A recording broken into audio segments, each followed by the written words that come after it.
สวัสดีครับผมวันนี้นะครับผมอยู่ที่โกโก้แคมป์นะครับเชียงดาวนะครับอำเภอเชียงดาวจังหวัดเชียงใหม่นะครับซึ่งสถานที่นี้นะครับเพิ่งเปิดได้แค่2วันเองนะครับ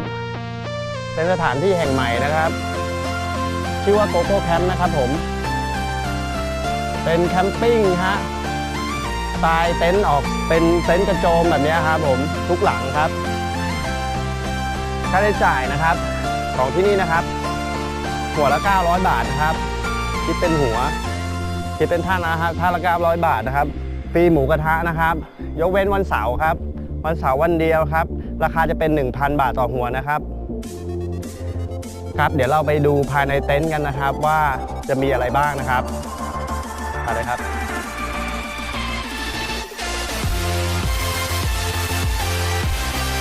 ครับผมนี่ฮะภายในเต็นท์นะครับผมก็จะประกอบด้วยครับเตียงครับมีเตียงนอนนะครับแล้วก็เป็นผ้านวมนะครับด้านนี้จะเป็นกาต้มน้ำนะครับต้มน้ำร้อนนะครับนี่ครับจุดปลั๊กไฟครับมีพัดลมด้วยให้ด้วยนะครับโอ้โหครบครันจริงๆแล้วดูวิวเลยครับวิวด้านนอกนะครับนี่คือวิวด้านนอกนะครับตอนนี้ผมนั่งภายในเต็นท์นะครับภายในเต็นท์นะครับมองเห็นวิวซึ่งตอนเย็นกับตอนเช้าจะสวยขนาดไหนเนี่ยครับนี่คือช่วงตอนกลางวันนะครับแล้วเนี่ยครับเขาบอกว่าช่วงตอนเย็นนะฮะเขาจะเปิดไฟนะครับไฟหลอดสีส้มนี่ครับทุกเต็นท์จะมีหมดเลยครับแล้วมันจะสวยงามมากครับนี่ครับเป็นโต๊ะไว้ทำกิจกรรมหน้าเต็นท์ได้ครับสำหรับโดยรอบนะครับบรรยากาศโดยรอบนะครับเป็นทิวเขาล้อมรอบนะครับที่นี่โกโก้แคมป์ครับเบื้องหน้าที่เห็นอยู่นั่นก็น่าจะเป็นดอยเชียงดาวครับดอยหลวงนะครับ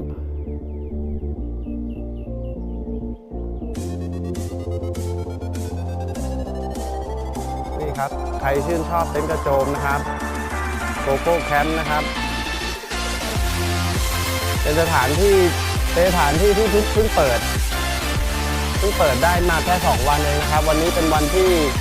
นี้ผมถ่ายวันที่15 พฤศจิกายน62นะครับเปิดมาได้แค่2วันเองครับสวยมากครับมีเขาล้อมรอบเลยครับผมและภายในเต็นท์นะครับเป็นที่นอนอย่างนี้ใช่ไหมครับเขาบอกว่าสามารถเสริมเตียงได้อีกนะครับนอนได้ถึง4-5 คนนะครับผมตั้งแต่4 คนประมาณนี้ครับใครชื่นชอบแนวนี้นะครับมาได้ที่โกโก้แคมป์โกโก้แคมป์ครับเชียงดาวครับผมจังหวัดเชียงใหม่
ลานกิจกรรมนะครับ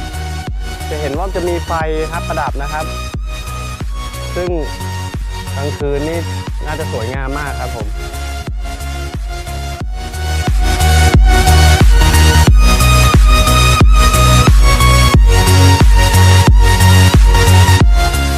ครับและนี่คือจุดด้านบนนะครับสำหรับวิวโกโก้แคมป์ครับ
ท่านใดที่สนใจครับเต็นท์กระโจมโกโก้แคมป์นะครับมาได้นะครับที่เชียงดาวนะครับจังหวัดเชียงใหม่นะครับหรือจะเข้าไปดูรายละเอียดก่อนนะครับได้ที่ Facebook นะครับโกโก้แคมป์เชียงดาวนะครับภาษาไทยนะครับพิมพ์ภาษาไทยนะครับโกโก้แคมป์เชียงดาวนะครับจะเห็นเป็นแบบนี้นะครับตัวนี้นะครับภาษาไทยโกโก้แคมป์เชียงดาวนะครับผมที่ชอบแคมปิ้งสไตล์เต็นท์กระโจมแบบนี้นะครับเชิญนะครับที่โกโก้ฟาร์มนะครับสำหรับวันนี้นะครับผมลาไปก่อนนะครับติดตามผมด้วยนะครับในช่องของผมนะครับจะมีวิดีโอมาอัปเดตบ่อยๆนะครับผมวันนี้บ๊ายบายครับผมวิวสวยครับ